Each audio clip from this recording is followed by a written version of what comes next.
বেলা 11:30টায় বগুড়া পৌর ভবনে নবগঠিত বগুড়া সিটি কর্পোরেশনের ফলক উন্মোচন করবেন তিনি, যা জেলাবাসীর দীর্ঘদিনের দাবি ছিল।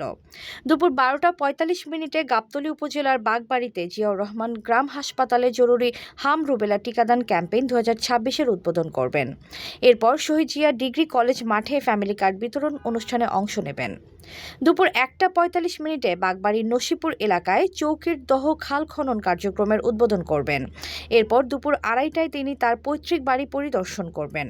বিকেলে তিনি বগুড়া প্রেস ক্লাবের নতুন ভবন এবং বাইতুর রহমান কেন্দ্রীয় মসজিদের পুনর্নির্মাণ কাজের উদ্বোধন করবেন।